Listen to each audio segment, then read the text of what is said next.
Hello friends, मैं राम निवास आप लोगों का अपने YouTube channel BS online classes में वेलकम करता हूं। तो फ्रेंड्स, आज का मेरा टॉपिक है past indefinite tense. Past indefinite tense में मैं आपको सभी कॉन्सेप्ट को मैं बताऊंगा। तो let us start past indefinite tense. Friends, past indefinite tense को पास्ट इंफॉर्मेशन भी कहते हैं। पास्ट इंडेफिनिट टेंस को पास्ट इंफॉर्मेशन भी कहते हैं। इसको इंफॉर्मेशन भी कहते हैं, इंफॉर्मेशन भी कहते हैं। तो पास्ट इंडेफिनिट टेंस को पास्ट इंफॉर्मेशन टेंस भी कहते हैं। तो इस टेंस का रिकॉग्निशन होता है, इस टेंस का पहचान होता है सीबीएसई एंड यूपी बोर्ड के बच्चों के लिए। ज्यादातर यूपी बोर्ड के बच्चों के लिए यह इस टेंस का पहचान, जो बच्चे देखते हैं कि पास्ट इंडेफिनिट टेंस का पहचान क्या होता है, अधिकतर यूपी बोर्ड के बच्चे पढ़ते हैं इसमें इन द वर्ब। जैसे इसका रिकॉग्निशन पहचान क्या होगा, इन द वर्ब, ता था ती थी ते थे, ये सभी वर्ड वर्ब के लास्ट में आते हैं। और पास्ट इंडेफिनिट टेंस का हेल्पिंग वर्ब क्या होता है, डिड होता है। लेकिन अब इसका अफर्मेटिव का रूल हमारा चेंज होता है। जैसे पास्ट इंडेफिनिट टेंस का अफर्मेटिव रूल है, helping verb is not use in affirmative sentence. Helping verb did is not use in affirmative sentence, only use second form of the verb। और past indefinite tense में हम helping verb का use नहीं करते हैं, केवल use करते हैं मेन वर्ब अपने सेकेंड फॉर्म में। जैसे यदि हम देखें तो पहले सबसे पहले हम सब्जेक्ट लगाएंगे, फिर मेन वर्ब अपने सेकेंड फॉर्म में आएगा, फिर ऑब्जेक्ट आएगा, फिर हम अदर वर्ड को लिखेंगे। जैसे एग्जांपल में हम देखते हैं, वह कक्षा में पढ़ाते हैं। सब्जेक्ट हमारा कौन सा है, वह। पढ़ाते हैं, नहीं, पढ़ाते हैं प्रेजेंट इंडेफिनिट हो जाएगा, पढ़ाते थे। अगर हम यहाँ प्रेजेंट इंडेफिनिट टेंस में हम इसको बनाएंगे तो इसको हम क्या बोलेंगे, वह कक्षा में पढ़ाते हैं। लेकिन पास्ट इंडेफिनिट टेंस बनाएंगे तो क्या हो जाएगा, वह कक्षा में पढ़ाते थे।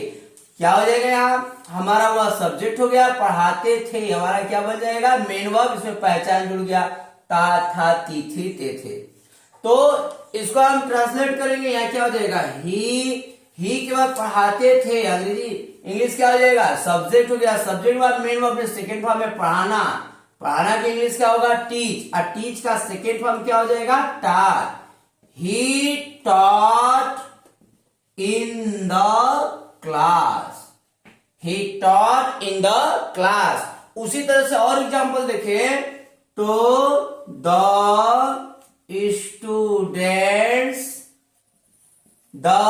Students play. पास्ट इंडेफिनिट में हमको बनाना है, तो पास्ट इंडेफिनिट टेंस में हम क्या लिखेंगे, मेन वर्ब अपने सेकेंड फॉर्म में हो जाएगा, सब्जेक्ट के बाद मेन वर्ब अपने सेकेंड फॉर्म में। तो द स्टूडेंट के बाद मेन वर्ब अपने सेकेंड फॉर्म में, played the match in the field. उसी तरह से my father sang a song yesterday। my father sang a song yesterday। my father या सब्जेक्ट हो गया, और सब्जेक्ट हो गया था हमारा मेन वर्ब अपने सेकेंड फॉर्म में हो जाएगा, मेरे पिताजी कल गीत गाते थे। ट्रांसलेट क्या हो जाएगा, my father sang a song yesterday। हमारा sang क्या हो गया, मेन वर्ब हो गया, और song क्या हो गया, ऑब्जेक्ट हो गया, और yesterday हमारा क्या है, ये एड वर्ब है। यस्टरडे हमारा क्या है, एडवर्ब है। इसी तरह से हम नेक्स्ट एग्जांपल जैसे देखते हैं,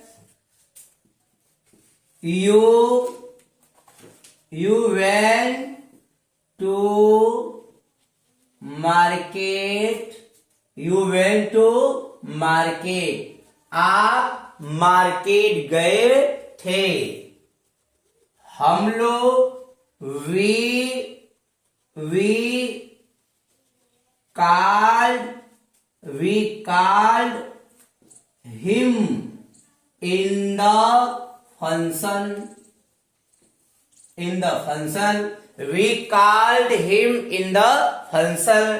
तो इस तरह से हमारा ये पास्ट इंडेफिनिट टेंस का अफर्मेटिव सेंटेंस है। और एग्जांपल जैसे देखते हैं, Sohan laughed, second form, Sohan laughed at me, Sohan laughed हंसता है, लेकिन साथ में हम एट प्रेपोजिशन लगाएंगे तो यही प्रेपोजिशन अगर जुड़ जाएगा तो इसका सेंस दूसरा निकल जाएगा। सोहन मेरे पर हंसता है, इसका सेंस ऐसे निकलेगा। और जैसे example, the students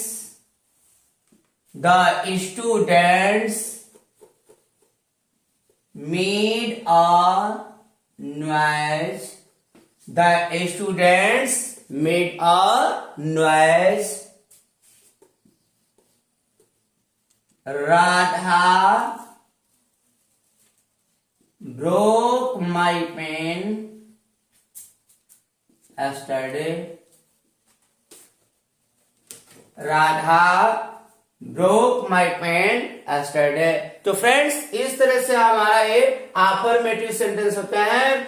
in affirmative sentence helping verb doesn't use in affirmative sentence, only use second form of the verb. इसमें क्या है, हमारा हेल्पिंग वर्ब लगता नहीं है, ये डिड हमारा हेल्पिंग वर्ब है। इस सेंटेंस में हमारा हेल्पिंग वर्ब का यूज नहीं होगा, केवल मेन वर्ब अपने सेकेंड फॉर्म में यूज होता है। तो फ्रेंड्स, इस तरह से हमारा ये अफर्मेटिव सेंटेंस है। अब हम देखेंगे कि इस सेंटेंस में हमारा नेगेटिव सेंटेंस भी आते हैं, और नेगेटिव सेंटेंस को हम देखेंगे। नेगेटिव सेंटेंस में हमारा हेल्पिंग वर्ब का यूज होता है, और जब हेल्पिंग वर्ब लगेगा तो मेन वर्ब हमारा अपने फर्स्ट फॉर्म में यूज होगा। अगर मेन वर्ब फर्स्ट फॉर्म में यूज होगा तो इसका मतलब वह नेगेटिव होगा या तो इंट्रोगेटिव होगा। जैसे एग्जांपल में यदि हम देखें तो नेगेटिव सेंटेंस, अब नेगेटिव सेंटेंस क्या होगा, नेगेटिव सेंटेंस में हम हेल्पिंग वर्ब का यूज करते हैं, और हेल्पिंग वर्ब के बाद हम नॉट का यूज करते हैं। जैसे यदि हम देखें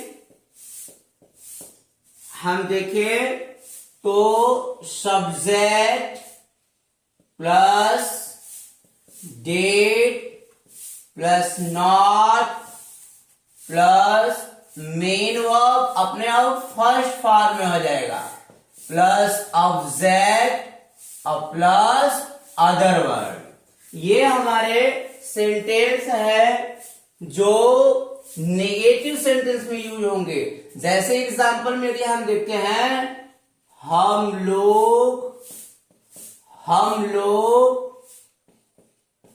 उसे नहीं डांटते थे, हम लोग उसे नहीं डांटते थे। ये हमारा सेंटेंस है। सब्जेक्ट हमारा क्या हो जाएगा, वी, और वी के बाद निगेटिव आ गया तो हम इस सेंटेंस में क्या लगा देंगे, डेट। डेट के बाद not, we did not scold him, we did not scold him. और एग्जांपल देखें, my mother walk my mother walk on the road, my mother walk on the road, my friend, ये हमारा है my mother walked on the road, ये affirmative में हो गया, लेकिन इसी को निगेटिव बनाना हो गया, क्या हो जाएगा, my mother did not, my mother did not walk. अब ये हमारा सेकेंड फॉर्म है, अफर्मेटिव सेंटेंस में सेकेंड फॉर्म है, लेकिन यही जब हम नेगेटिव बनाएंगे तो हमारा ये फर्स्ट फॉर्म में हो जाएगा, my mother did not walk on the road. ये हमारा क्या बन गया, नेगेटिव में हो गया। ठीक उसी तरह से और देखते हैं, the boys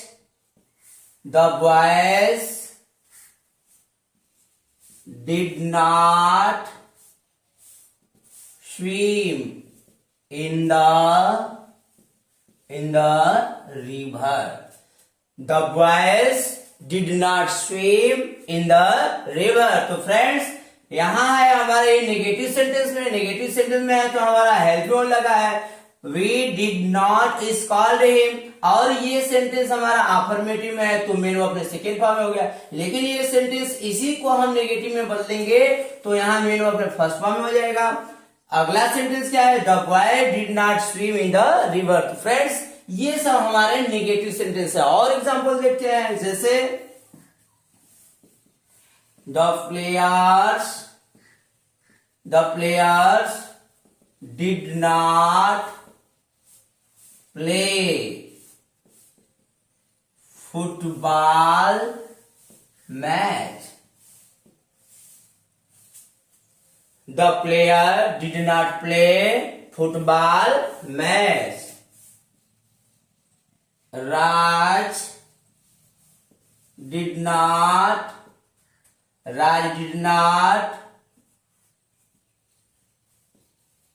wake up in the morning. Raj did not wake up in the morning. इस तरह से हमारा नेगेटिव सेंटेंस यूज होते हैं। और फ्रेंड्स और हम देखें तो ऐसे सेंटेंस में हम नेगेटिव वर्ड का यूज करते हैं, और नेगेटिव वर्ड का यूज करते समय हमारा एडवर्ब भी आता है। एडवर्ब, जैसे हमारा एडवर्ब, बहुत ऐसे एडवर्ब है जो पास्ट इंडेफिनिट टेंस में यूज करते हैं, और उसे हम एक कॉन्सेप्ट में मैं आपको क्लियर करूंगा। जैसे Rajneesh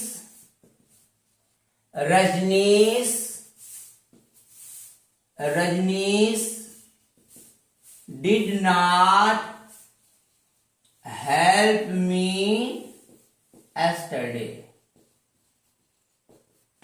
Rajneesh did not help me yesterday.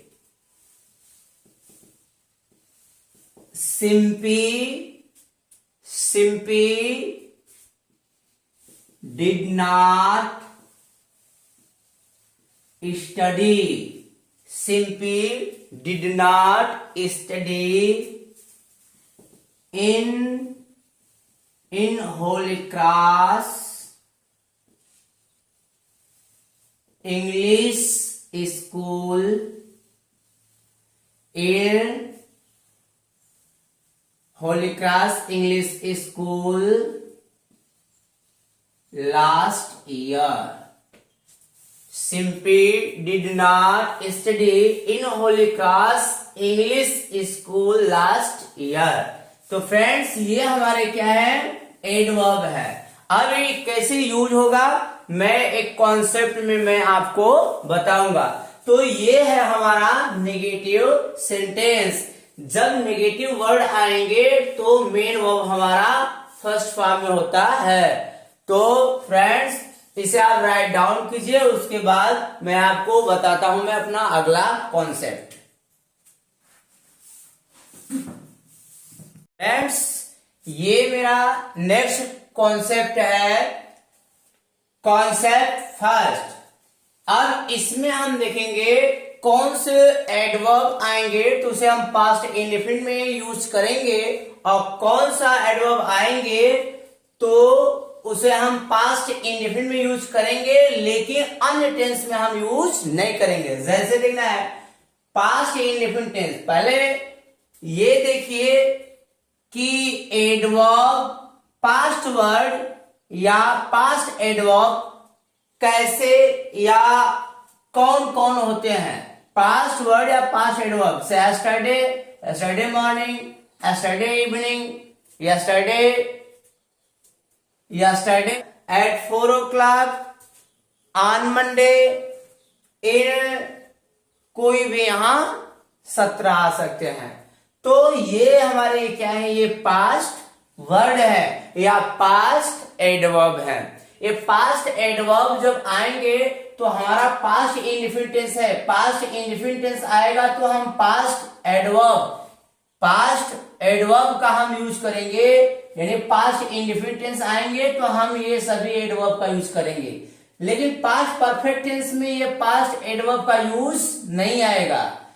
अगर पास्ट एडवर्ब आएगा तो ये टेंस यूज नहीं होगा, अगर पास्ट परफेक्ट टेंस होगा तो ये नहीं होगा, ये पास्ट एडवर्ब नहीं होगा। ये अगर ये पास्ट एडवर्ब होगा तो ये टेंस नहीं होगा। ठीक उसी तरह से ये भी है प्रेजेंट परफेक्ट टेंस। अगर प्रेजेंट परफेक्ट टेंस है तो ये पास्ट वर्ड नहीं आएंगे, आप पास्ट एडवर्ब नहीं आएंगे। अगर पास्ट एडवर्ब आ गए तो हमारा ये प्रेजेंट परफेक्ट टेंस तब ये नहीं होगा। यानी प्रेजेंट परफेक्ट टेंस में ये पास्ट वर्ड या पास्ट एडवर्ब का हम यूज नहीं करते, इसमें हम यूज नहीं करते हैं। और ये भी है, अगर पास्ट परफेक्ट टेंस है तो पास्ट परफेक्ट टेंस में ये हमारा एडवर्ब जो पास्ट एडवर्ब है, ये पास्ट एडवर्ब का हम यूज करते नहीं है, न ही पास्ट परफेक्ट में करते हैं और नहीं प्रेजेंट परफेक्ट में करते हैं, नहीं पास्ट परफेक्ट में, नहीं प्रेजेंट परफेक्ट में। केवल हम किस में करते हैं, पास्ट इंडेफिनिट टेंस में। यानी पास्ट इंडेफिनिट टेंस में ये सभी एडवर्ब का यूज पास्ट इंडेफिनिट टेंस में होता है। तो फ्रेंड्स, यदि हम एग्जांपल के थ्रू समझें, जैसे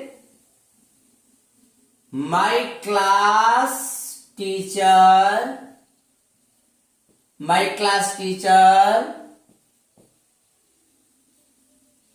taught us yesterday, ये सेंटेंस है my class teacher taught us yesterday। लेकिन इस सेंटेंस को हम यदि ऐसे लिखते हैं, my class teacher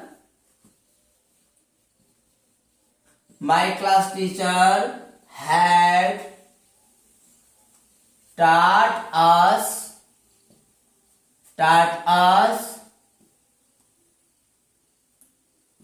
yesterday,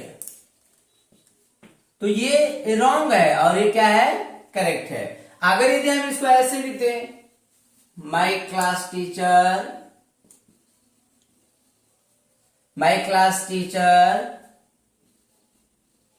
has taught us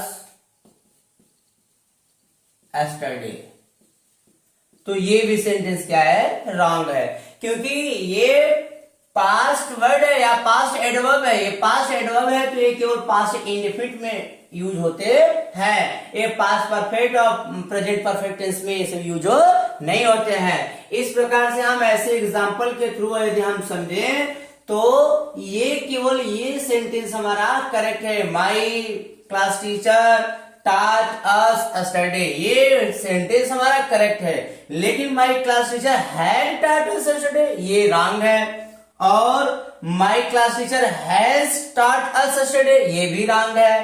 तो इस तरह से हमारा जो यस्टरडे है, यस्टरडे मॉर्निंग है, और द डे यस्टरडे है, द डे बिफोर यस्टरडे है, द अदर डे है, एगो है, लास्ट ईयर है, लास्ट मंथ है, इन अप्रैल, फिर कोई सत्र है, फिर एट 4 o'clock, 3 o'clock, 2 o'clock, कोई भी टाइम आ जाए, on Monday, on Sunday, on Tuesday, कोई भी डे का नेम आ जाए, इन 1988, इन 1922, कोई भी यदि सत्र हो, तो इस तरह से जब एडवर्ब हमारे आते हैं तो ये हमारे एडवर्ब पास्ट इंडेफिनिट टेंस में यूज होते हैं। तो फ्रेंड्स, और हम एग्जांपल में आपको बताऊंगा, जैसे एग्जांपल में हम और यदि देखें तो my father has walked, my father has walked last, my father has walked last morning। अब ये देखना है, ये हैज का मीनिंग ऑफ थर्ड फॉर्म, लेकिन ये सेंटेंस रॉन्ग है क्योंकि हमारा ये एडवर्ब है। ये कौन सा एडवर्ब है? ये पास्ट एडवर्ब है, इसलिए रॉन्ग है। इसको करेक्ट होने के लिए हम क्या लिखेंगे? My father had walked last morning. अब ये भी रॉन्ग है, ये भी रॉन्ग है, ये भी रॉन्ग है। करेक्ट हमारा क्या हो जाएगा? माय फादर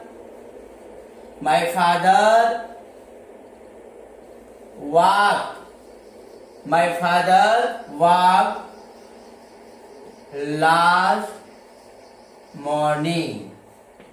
अब ये हमारा सेंटेंस क्या है? करेक्ट है। इस तरह से सेंटेंस हमारे करेक्ट है। इस तरह से जो हमारे पास्ट एडवर्ब आते हैं वह पास्ट एडवर्ब का यूज ये पास्ट इंडेफिनिट टेंस में होता है। इसीलिए ये पास्ट एडवर्ब आएंगे तो केवल इसे पास्ट इंडेफिनिट टेंस में करते हैं, इसे किसी अन्य टेंस में हम यूज नहीं करते हैं। अब हमारा नेक्स्ट कॉन्सेप्ट है जो मैं आपको अगला कॉन्सेप्ट में बताऊंगा, जो पास्ट इंडेफिनिट टेंस में हैबिचुअल एक्शन को व्यक्त करते हैं। पास्ट इंडेफिनिट टेंस में हैबिचुअल एक्शन को दिखाते हैं। अब उस कॉन्सेप्ट को मैं आपको बताऊंगा।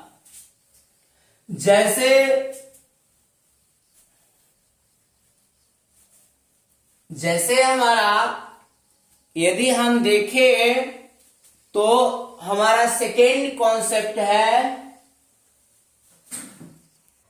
फ्रेंड्स ये मेरा नेक्स्ट कॉन्सेप्ट है, concept number second.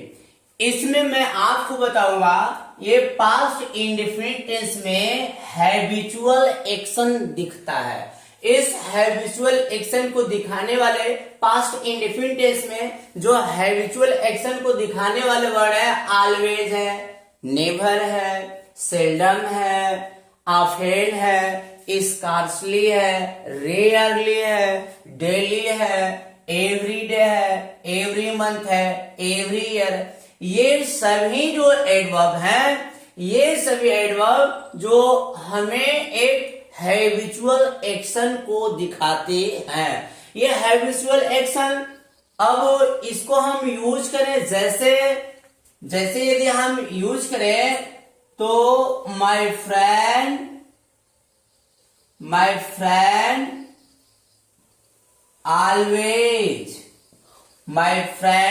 always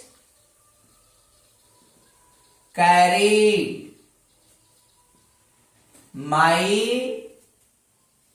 my bag. My friend always carried my bag. Sohan never told a lie. Radhika often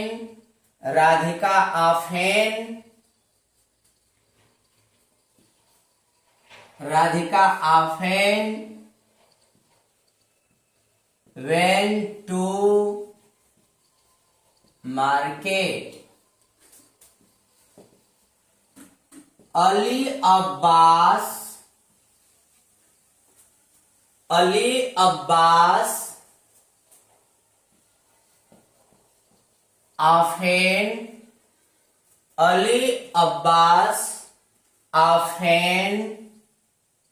often work hard. Ali Abbas often work hard. Umesh Singh always completed his homework.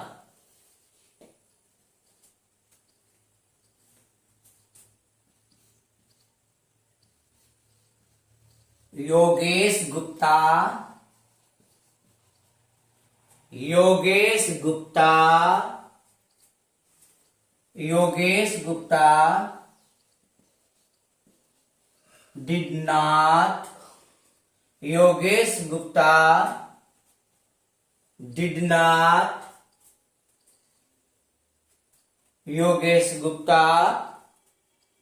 did not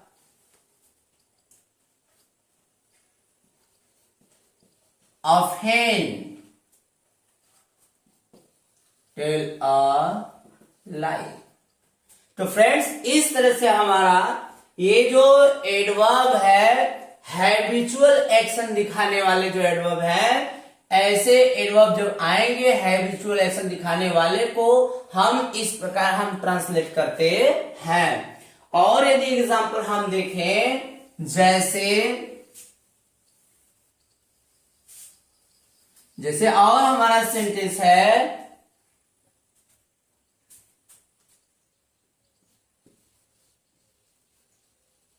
Rohan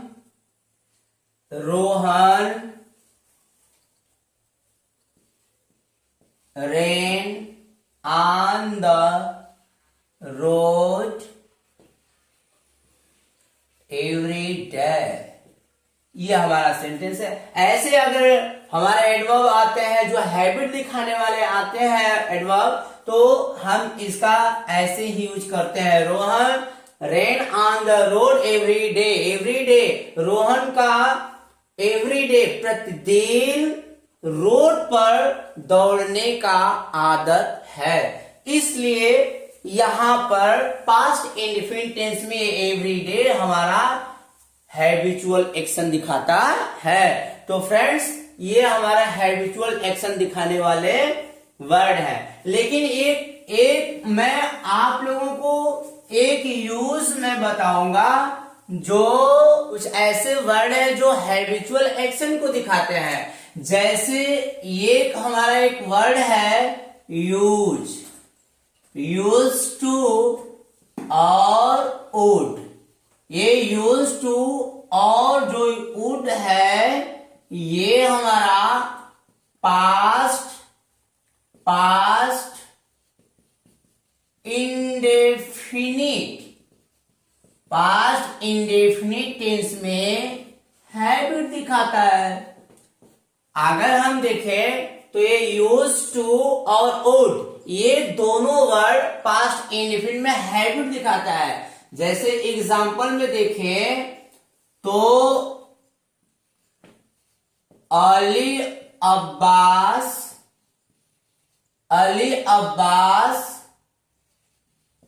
use to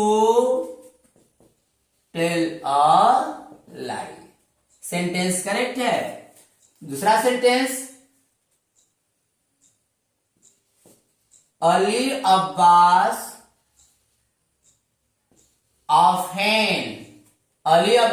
often told a lie। या तो इसको हम ऐसे भी लिख सकते हैं, Ali Abbas would told or lie। ये सेंटेंस है। अगर हमारा यूज टू और वुड टू आए तो पास्ट इंडेफिनिट टेंस में यूज टू और वुड टू को पास्ट इंडेफिनिट टेंस में यूज करते हैं हैबिट को शो करने के लिए। अगर हैबिट हमारा शो पास्ट इंडेफिनिट टेंस में हमें हैबिट शो करना है, हैबिट दिखाना है, तो हम यूज टू और वुड का यूज करते हैं। Ali Abbas use to tell a lie. Ali Abbas झूठ बोला करता था। यहां हमारा सेंटेंस है अली अब्बास झूठ बोला करता था, लेकिन वही सेंटेंस यदि हम देखें Ali Abbas often told a lie, प्रायः झूठ बोला करता था, यानी ऑफेन भी हमारा ये हैबिट दिखा रहा है। या तो हम इस सेंटेंस में यूज टू ऑफेंड का यूज न करके Ali Abbas would told a lie, यदि हम इसको हम लगाएं वुड टोल्ड अ लाई तो ये सेंटेंस करेक्ट होगा। लेकिन फ्रेंड्स यहां देखना है वुड के बाद हमारा मेन वर्ब फर्स्ट फॉर्म में हो जाएगा। वुड के बाद हमारा मेन वर्ब फर्स्ट फॉर्म में हो जाएगा, इसीलिए इस सेंटेंस में थोड़ा सा एरर है। इसको हम ट्रांसलेट क्या करेंगे, Ali Abbas would tell a lie. Ali Abbas would tell a lie.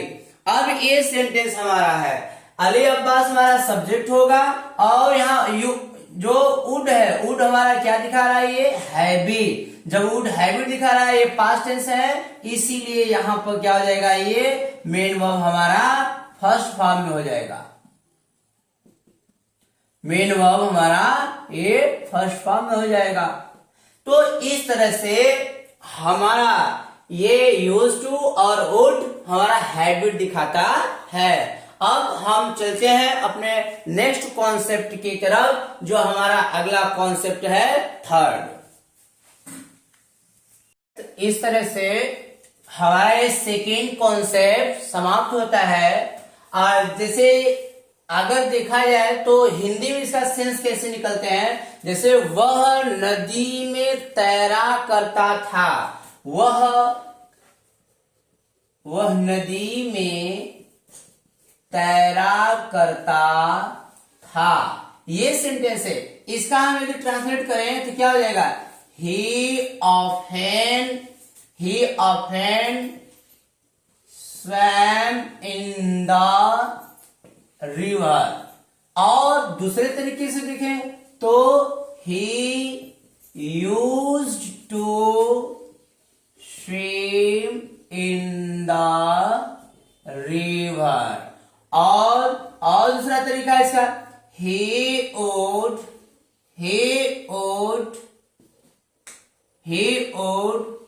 swim in the river।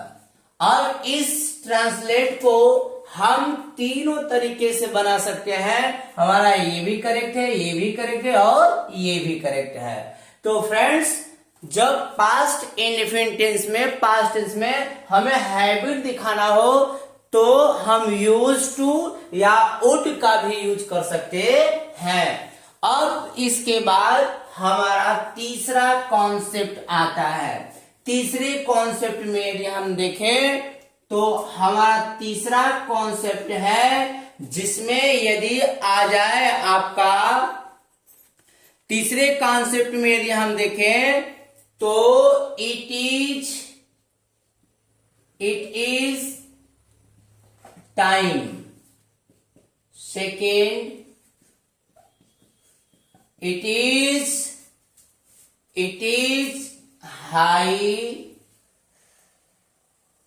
is high time। Third, it is about time। अगर हमारा कोई भी सेंटेंस इट्स स्टार्ट हो और इट के बाद हमारा सब्जेक्ट हो और प्लस हमारा मेन वर्ब, तो मेन वर्ब हमारा कौन सा फॉर्म में हो जाएगा? सेकेंड फॉर्म में आएगा। हमें इसे ट्रांसलेट करने हैं। अगर इसके बाद हम कोई दूसरा plus other tense, no other tense use करते हैं, यानी it is time, it is high time, it is about time यदि आए तो उसके बाद subject plus main verb second form का यूज करते हैं। इसका मतलब एक केवल past indefinite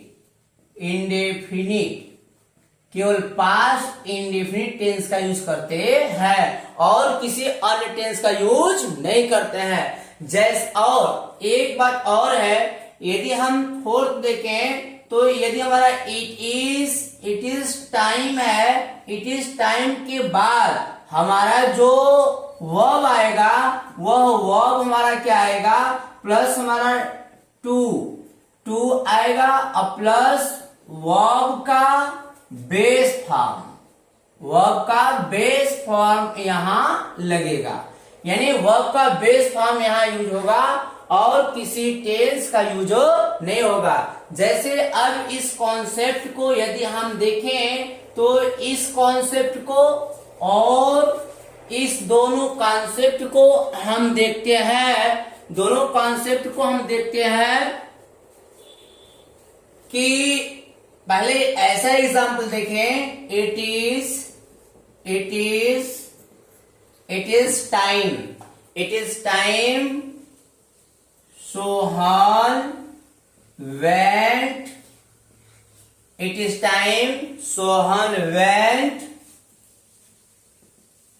driving the bus. It is time Sohan went driving the bus. अब इसी तरह से हम यहां पे इसको चेंज करके हम लिख सकते हैं, it is high time Sohan went driving the bus. या तो इसे हम और लिख सकते हैं, it is about time Sohan went driving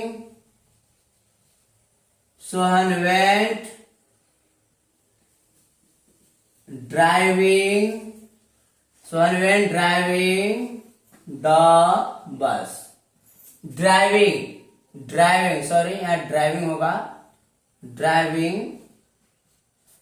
Sohan, it is about time Sohan went driving the bus.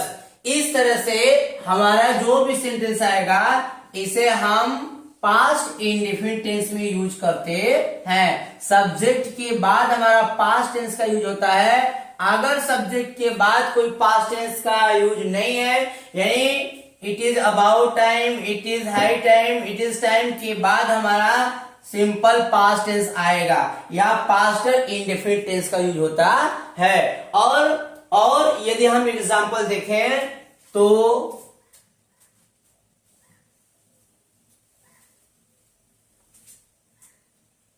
जैसे इट इज टाइम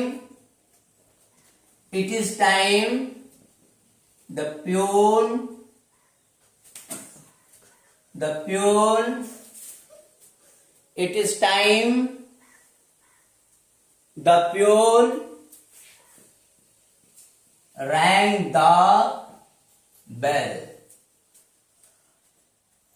तो अगर हम इसको ऐसे लिख दें, it is time the pune was ringing the bell, तो ये सेंटेंस क्या हो जाएगा? रॉन्ग हो जाएगा, क्योंकि इसमें क्या है, ये past tense, past continuous tense आ गया, तो इसलिए ये सेंटेंस क्या हो जाएगा? हमारा रॉन्ग हो जाएगा। तो फ्रेंड्स ये हमारा कॉन्सेप्ट है। अच्छा, इसमें और हमारा इट इज टाइम के बाद मेन वर्ब आएगा। इट इज टाइम के बाद हमारा कोई भी वर्ब आएगा तो उसे हम बेस फॉर्म यूज करेंगे। बेस फॉर्म का मतलब मेन फर्स्ट फॉर्म यूज करेंगे। जैसे it is time to go there, it is time to teach you. तो फ्रेंड्स इस तरह से हमारे जो थर्ड कॉन्सेप्ट है इसके अकॉर्डिंग हमारा ऐसे हम ट्रांसलेट करते हैं। अगर हमारा it is time, it is about time और इट इज हाई टाइम का यूज होगा तो उसके बाद हम पास्ट इंडेफिनिट टेंस का यूज करते हैं, किसी अन्य टेंस का यूज नहीं करते हैं। तो ये हमारा थर्ड कॉन्सेप्ट है। अब हम चलेंगे अपने फोर्थ कॉन्सेप्ट पर। फ्रेंड्स ये हमारा फोर्थ कॉन्सेप्ट है। इसमें इक्वल ड्यूरेशन ऑफ एक्शन। अगर दो स्टेटमेंट एक ही साथ हैपन हो रहे हो तो उसे हम पास्ट इंडेफिनिट टेंस में ट्रांसलेट करते हैं। यानी दोनों को हम पास्ट इंडेफिनिट टेंस और इसको भी पास्ट इंडेफिनिट टेंस, और ये भी हमारा रहेगा पास्ट इंडेफिनिट टेंस। ये सेंटेंस भी हमारा रहेगा पास्ट इंडेफिनिट टेंस और ये भी हमारा रहेगा पास्ट इंडेफिनिट टेंस। तो फ्रेंड्स इस तरह से हमारा ये equal duration of action mean जब दो स्टेटमेंट, दो वर्ब, दो एक्शन वर्ब एक ही साथ हमारा हैपन होते हैं तो पहले वाले को और दूसरे वाले को दोनों को हम पास्ट इंडेफिनिट टेंस में ट्रांसलेट करते हैं, और जिसके साथ हम व्हाइल, व्हेन हमारा कंजक्शन के रूप में यूज हो सकते हैं। जैसे यदि हम एग्जाम्पल देखें तो एग्जाम्पल के रूप में जब वह गीत गाता था, जब वह गीत गाता था तो जब वह गीत गाता था तब मैं शोर करता था। अब लेना है गीत गाता था और मैं शोर करता था। तो अब इसका ट्रांसलेट क्या है, जब वो गीत गाता था उसी समय मैं शोर करता था। इन मीन दोनों वर्ब एक साथ यहां घटित हो रहे हैं, इसलिए इसका हम ट्रांसलेट करते समय हम क्या लगा देंगे यहां, while he sang a song, और दूसरा स्टेटमेंट भी उसी में हो जाएगा, I made a noise। तो फ्रेंड्स इस तरह से ये सेंटेंस यूज होते हैं। जैसे while my mother cooked, while my mother cooked, I wrote a letter। अब ना ये भी है पास्ट टेंस और ये भी पास्ट, ये भी पास्ट और ये भी पास्ट इंडेफिनिट टेंस में है। और हम दूसरा वाक्य यदि देखें जैसे when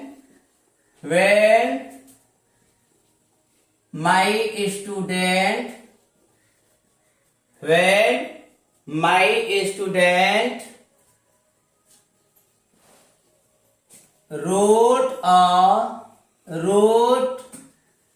an application,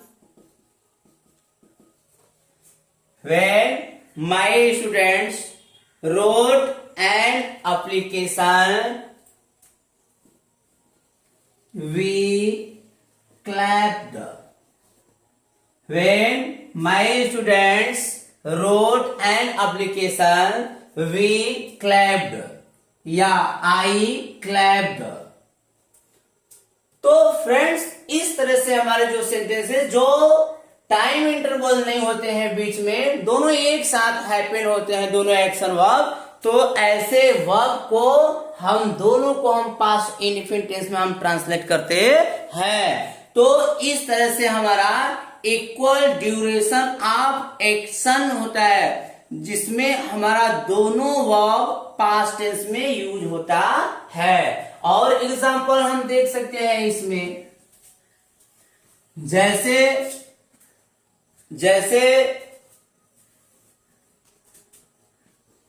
Raj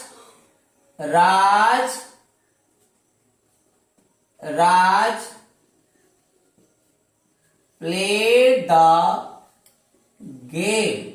Raj played the game। We ran on the road। लेकिन यहां पर हम इसके जो कंजक्शन है इसे हम यहां पर लगा देंगे। While Raj played the game, we ran on the road। ये सेंटेंस है। और एग्जांपल यदि हम देखें तो when my father scolded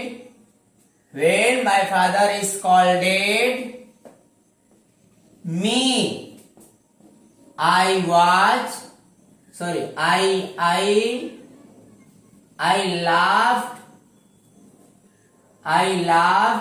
at him। जब मेरे पिताजी मुझे डांटे उसी समय मैं उन पर हंस रहा था। तो फ्रेंड्स ऐसे सेंटेंस है जब इक्वल ड्यूरेशन ऑफ एक्शन हो, दो स्टेटमेंट एक ही साथ घटित हो, तो उसे हम पास्ट इंडेफिनिट टेंस, दोनों स्टेटमेंट को हम पास्ट इंडेफिनिट टेंस में ट्रांसलेट करते हैं। अब हमारा एक लास्ट कॉन्सेप्ट है फ्रेंड्स, ये हमारा जो सेंटेंस है, इस सेंटेंस में दोनों सेंटेंस पास्ट इंडेफिनिट टेंस में ट्रांसलेट होते हैं। ऐसे सेंटेंस आएंगे तो हमारे पास्ट इंडेफिनिट टेंस में यूज होंगे। जैसे एक एग्जांपल हम और देखते हैं, जैसे when my brother watched a movie, I completed my homework। तो फ्रेंड्स ऐसे सेंटेंस आएंगे तो दोनों स्टेटमेंट को हम पास्ट इंडेफिनिट टेंस में लिखते हैं। अब हम चलते हैं इंट्रोगेटिव सेंटेंस की तरफ। तो इसके बाद मैं आपको इंट्रोगेटिव सेंटेंस मैं पढ़ाऊंगा। जैसे आप इसको राइट डाउन कीजिए, मैं उसके बाद आपको इंट्रोगेटिव सेंटेंस पढ़ाऊंगा। तो फ्रेंड्स हमारा इंट्रोगेटिव सेंटेंस है,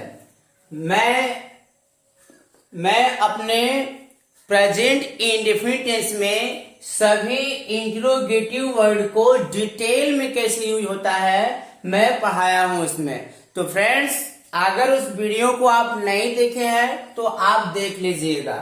तो इस टेंस में हमारा पास्ट इंडेफिनिट टेंस में इंट्रोगेटिव है। इस इंट्रोगेटिव को यूज कैसे करते हैं, सबसे पहले हम ट्रांसलेट करते समय पहले हम सिंटेक्स लिखते हैं। सिंटेक्स में लिखने का सीक्वेंस जो है, सबसे पहले ये सभी इंट्रोगेटिव वर्ड है, तो इंट्रोगेटिव वर्ड को पहले लिखेंगे। आई से इंट्रोगेटिव, डब्ल्यू से वर्ड। इंट्रोगेटिव वर्ड मीन प्रश्न सूचक शब्द। उसके बाद हमारा हेल्पिंग वर्ब क्या हो जाएगा, डी।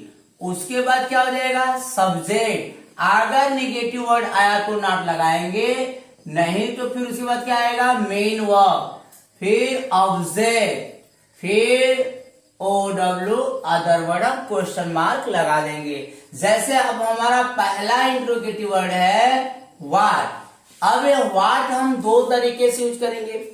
यदि सबसे पहले क्या आया तो उसकी अंग्रेजी नहीं बनेगी, अगर बीच में आएगा तो इसकी सबसे पहले बन जाएगी। जैसे हम इसको एग्जांपल देखते हैं, क्या क्या आप लोग, क्या आप लोग खाते हैं। दूसरा सेंटेंस, आप लोग क्या खाते हैं। अब यहां देखना है, यस या नो से अगर आंसर मिल जाएगा तो हम इसका इंग्लिश नहीं बनाएंगे। क्या आप लोग खाते हैं, यस, तो अब इसका हम ट्रांसलेट नहीं करेंगे। हम सबसे पहले हम क्या करेंगे कि इसको हम ट्रांसलेट करेंगे। क्या आप लोग खाते हैं, ये खाते हैं हमारा प्रेजेंट इंडेफिनिट टेंस में हो गया। अब प्रेजेंट इंडेफिनिट टेंस में हो गया, यानी ये हमारा प्रेजेंट इंडेफिनिट टेंस है। ये प्रेजेंट इंडेफिनिट टेंस है, तो प्रेजेंट इंडेफिनिट टेंस में हम ट्रांसलेट करेंगे, हमारा क्या हो जाएगा, do you eat, question mark. यही हमारा अगर इंट्रोगेटिव में है, अगर बीच में है तो हम इसको क्या लिखेंगे, what do you eat, what do you eat. लेकिन हमारा ये इंट्रोगेटिव है, हमको बनाना किसमें है, पास्ट इंडेफिनिट में। अब पास्ट इंडेफिनिट टेंस में बनाएंगे तो जस्ट इसी को हम ट्रांसलेट करेंगे, ये पास्ट इंडेफिनिट बनाना है। अब पास्ट इंडेफिनिट बनाते समय हम क्या करेंगे, आप लोग खाते थे, ऐसे सेंटेंस आएगा तो यहाँ क्या लिखेंगे, did you eat, did you eat, ये पास्ट इंडेफिनिट हो गया। लेकिन इसी को यदि इंट्रोगेटिव वर्ड यदि बीच में आए उसको पास्ट इंडेफिनिट बनाना होगा तो हम क्या लिखेंगे, व्हाट डिड यू ईट। अब यहां हमारा ये पास्ट इंडेफिनिट टेंस है, ये हमारा क्या हो गया, पास्ट इंडेफिनिट टेंस। और ये क्या है, ये प्रेजेंट इंडेफिनिट टेंस। तो इस तरह से हमारा पास्ट इंडेफिनिट टेंस यूज होते हैं। ये प्रेजेंट इंडेफिनिट टेंस में जैसे मैं आपको उस वीडियो में बताया था इसे, तो मैं आपको केवल समझने के लिए ये प्रेजेंट इंडेफिनिट टेंस का यूज किया, लेकिन अब इसी को पास्ट इंडेफिनिट टेंस में हम ये बनाएंगे। जैसे और एग्जांपल देखना है, जैसे डिड ही हेल्प यू। अगला sentence, what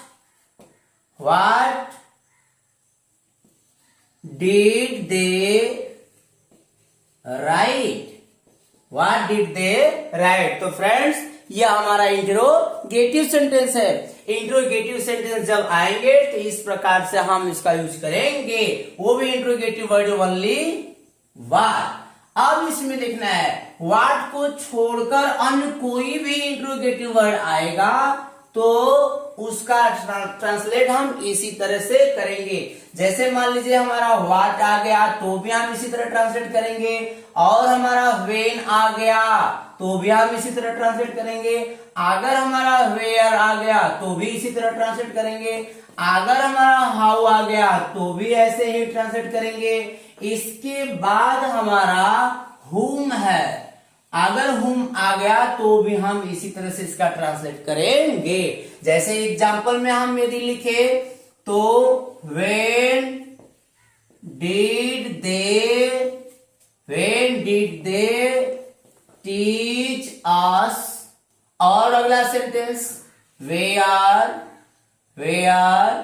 did you go yesterday, where did you go yesterday, whom did you punish yesterday, whom did you punish yesterday। तो फ्रेंड्स ऐसे वर्ड आएंगे, ऐसे इंट्रोगेटिव वर्ड आएंगे तो हम इसका ऐसे हम ट्रांसलेट करेंगे। Whom did you punish yesterday, कल आप किसको पनिश किए थे। ये क्या है, where did you go yesterday, कल आप कहां गए थे।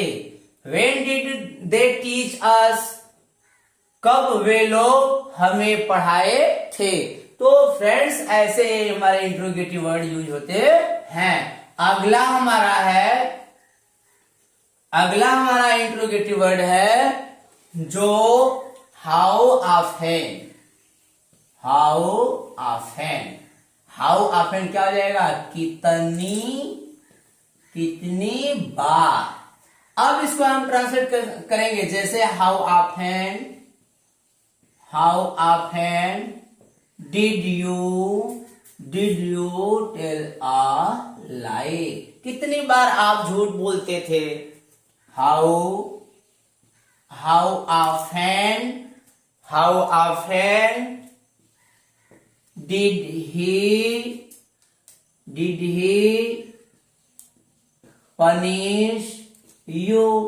इस प्रकार से हम हाउ ऑफेन का यूज करेंगे। और हाउ ऑफेन के बाद हमारा नेक्स्ट इंट्रोगेटिव वर्ड है, जो अगला हमारा नेक्स्ट इंट्रोगेटिव वर्ड है हु। अब हम लोग देखेंगे हु का कैसे यूज होता है। जैसे हु, अब ये हु है, अब हु के साथ हमारा जब एक्शन वर्ब आएगा, एक्शन वर्ब, हु के साथ हमारा जब एक्शन वर्ब आएगा तो हु हमारा क्या बन जाएगा, सब्जेक्ट बनेगा। जब सब्जेक्ट बनेगा तो हु के साथ हम कौन सा यूज लगाएंगे, अफर्मेटिव का। हु के साथ यदि नॉट आ गया तो हम नेगेटिव का रूल लगा देंगे। यानी हु के साथ जो हमारा एक्शन वर्ब है, हु के साथ जब हमारा एक्शन वर्ब आएगा तो हु के साथ जब एक्शन वर्ब आया तो हु हमारा सब्जेक्ट बनेगा, यही हु हमारा सब्जेक्ट बनेगा। और जब सब्जेक्ट बनेगा तो हु के साथ हम कौन सा रूल लगा देंगे, अफर्मेटिव का। यदि हु के साथ नॉट भी आ गया तो हम कौन सा रूल लगाएंगे, नेगेटिव का रूल लगा देंगे। जो मैं आपको अफर्मेटिव के रूल में और नेगेटिव के रूल में मैं पढ़ा चुका हूं। जैसे एग्जांपल में, कौन उसे डांटता था। दूसरा एग्जांपल, कौन मुझे नहीं पढ़ाता था। अब इसका ट्रांसलेट क्या हो जाएगा, कौन डांटना है, कौन के साथ डांटना, मेन वर्ब आ गया, मीन यहां क्या हो जाएगा, हु स्कॉल्डेड हिम। अब ये हमारा क्या है, एक्शन वर्ब है, ये हमारा एक्शन वर्ब है। अब जब ये एक्शन वर्ब है, एक्शन वर्ब के बाद पहले हु आ गया, यानी हु हमारा क्या बन गया, सब्जेक्ट बन गया। जब सब्जेक्ट बन गया ये तो हु के साथ अफर्मेटिव का रूल लग जाएगा। अगला एग्जांपल, कौन मुझे नहीं पढ़ाता था, क्या हो जाएगा, who did not teach me. ये हमारा इंट्रोगेटिव हु है। और हु के साथ नेगेटिव वर्ड आया तो हु के साथ हम नेगेटिव वाला रूल हम यहां लगा देंगे। और जैसे हम देखें, who help you, who taught you। अब इसी को नेगेटिव में क्या हो जाएगा, who did not help you, who did not help you। और इसको हम नेगेटिव बनाएंगे, यहाँ क्या हो जाएगा, who did not teach you। तो फ्रेंड्स इस तरह से हमारे हु यूज होता है। अब इसको हम ट्रांसलेट करते हैं तो ऐसा हम रूल यूज करते हैं। अब हम अगला हमारा इंट्रोगेटिव वर्ड है। अब अगला इंट्रोगेटिव वर्ड हमारा कैसे यूज होगा अब मैं उसे बताऊंगा। जैसे एक हमारा इंट्रोगेटिव वर्ड है हुज, एक हमारा इंट्रोगेटिव वर्ड है home,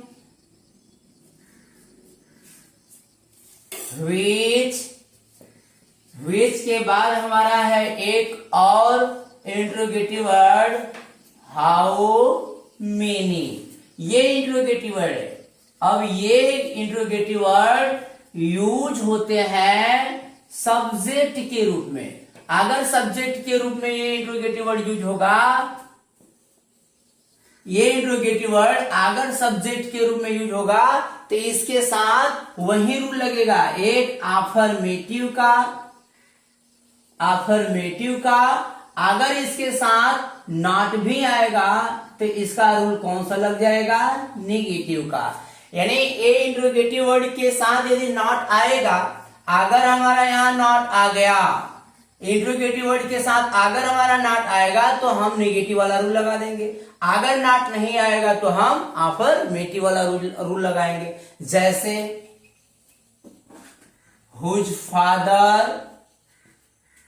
father gave me a prize। Whose father gave me a prize, ये हमारा मेन वर्ब है। मेन वर्ब के पहले फादर है या फादर के साथ हमारा हुज जुड़ा हुआ है, यानी ये टोटल हमारा क्या हो गया, सब्जेक्ट। जब सब्जेक्ट हो गया, ये इंट्रोगेटिव वर्ड जो है हुज सब्जेक्ट बन गया, तो इसके साथ हम अफर्मेटिव का रूल लगा देंगे। इसी के साथ यदि नेगेटिव आएगा तो हम कैसे यूज करेंगे, whose father did not give a prize। whose father did not give a prize। उसी तरह से which boy call you। Negative में क्या हो जाएगा, which boy। इसी को नेगेटिव में यदि हम चेंज कर दें तो which boy did not call you। अगर जब ही नेगेटिव आएगा तो ही अपना ये मेन वर्ब फर्स्ट फॉर्म में हो जाएगा। अगला यदि हम सेंटेंस देखें तो इसका अगला सेंटेंस जैसे how many players played the match. अब इसी को नेगेटिव में हम चेंज कर दें, क्या हो जाएगा, how many players did not play the match. How many players did not play the match. कितने खिलाड़ी मैच खेलते थे। और इसी को नेगेटिव में क्या हो जाएगा, कितने खिलाड़ी मैच नहीं खेलते थे। इस प्रकार के जब सेंटेंस आएंगे तो अगर ये इंट्रोगेटिव वर्ड सब्जेक्ट के रूप में होगा तो अफर्मेटिव का रूल, अगर यही इंट्रोगेटिव वर्ड के साथ नेगेटिव आ जाएगा तो इसे हम नेगेटिव का रूल लगाते हैं। तो फ्रेंड्स, अगला मेरा इंट्रोगेटिव वर्ड है जो मैं आपको बताऊंगा। जैसे फ्रेंड्स, ये हमारे इंट्रोगेटिव, लेकिन अब यही इंट्रोगेटिव वर्ड ऑब्जेक्ट के रूप में भी यूज होते हैं। हमारे इंट्रोगेटिव वर्ड व्हाट हो गए, व्हेन, वेयर, हाउ के बाद हु हो गए, हुम हो गए, हुज हो गए, व्हाई हो गए, हाउ ऑफेन हो गए। अब हमारे बचे हैं हाउ मच, फिर हाउ मेनी, हुज और विच। ये है इंट्रोगेटिव वर्ड। ये इंट्रोगेटिव वर्ड हमारे यूज होते हैं यूज एज ऑब्जेक्ट के। ये ऑब्जेक्ट के रूप में भी यूज होते हैं। जब ये ऑब्जेक्ट के रूप में यूज होते हैं तो इसके साथ ऑब्जेक्ट के रूप में यूज होते हैं तो ये ऑब्जेक्ट होते हैं। ऑब्जेक्ट के बाद हमारा हेल्पिंग होगा, फिर हमारा सब्जेक्ट होगा, फिर नॉट आएगा तो नॉट, फिर हमारा मेन वर्ब होगा, फिर ऑब्जेक्ट होगा, फिर हमारा अदर वर्ड होगा। जैसे एग्जांपल में यदि हम देखें तो कितना चाय वह पीता था। एग्जाम्पल है वह कितना चाय पीता था, तो कौन पीता था, वह, यानी वह हमारा सब्जेक्ट है, हम ट्रांसलेट कर देंगे how much T, how much T, और प्लस हमारा हाउ मच, ये हमारा क्या है, ऑब्जेक्ट है। ऑब्जेक्ट के बाद हमारा हेल्पिंग वर्ब आ जाएगा, तो हेल्पिंग वर्ब आएगा सब्जेक्ट के पहले। हमारा सब्जेक्ट कौन है, वह, तो ही हमारा सब्जेक्ट आएगा, सब्जेक्ट हमारा ही, लेकिन सब्जेक्ट के पहले हेल्पिंग वर्ब है। हेल्पिंग वर्ब हमारा क्या हो जाएगा, did. How much tea did he take, question mark. बेटा चाय पीने के लिए हम टेक का यूज करते हैं, वाटर पीने के लिए हम ड्रिंक का यूज करते हैं। इसी तरह से इसमें से कोई भी एग्जांपल आएंगे, अगर वो ऑब्जेक्ट के रूप में होगा तो ऑब्जेक्ट के बाद हम हेल्पिंग वर्ब लगाएंगे, लेकिन यही जब सब्जेक्ट के रूप में होगा तो उसका रूल दूसरा है जो मैं आपको बता दिया। जैसे example, how many teachers did Aanchal, how many teachers did Aanchal call at her home, question mark, last में क्वेश्चन मार्क लगेगा। ठीक उसी तरह से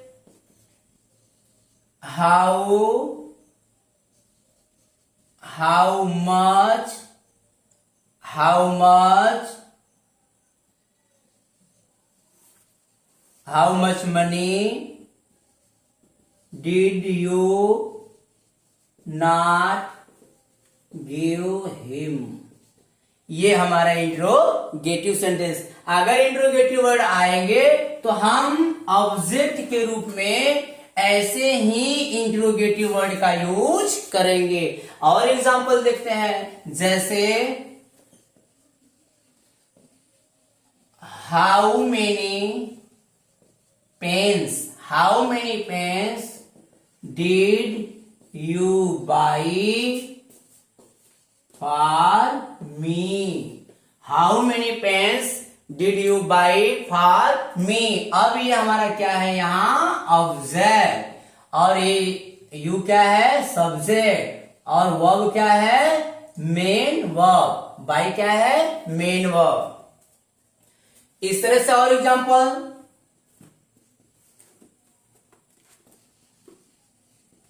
whose son did he punish in the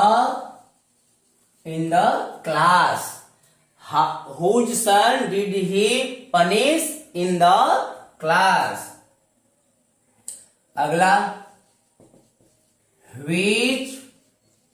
which boy did the class teacher praise।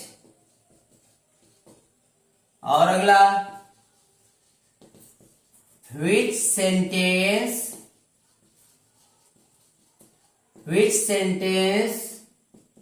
did he not understand। तो friends ऐसे हमारे interrogative sentence आते हैं। तो इस प्रकार से हम इंट्रोगेटिव सेंटेंस का यूज करते हैं, इंट्रोगेटिव वर्ड का यूज करते हैं। तो फ्रेंड्स मुझे उम्मीद है आप लोगों को वीडियो जरूर पसंद आएगी। यदि पसंद आएगी तो आप लाइक, शेयर और सब्सक्राइब जरूर कीजिएगा। Okay, thank you.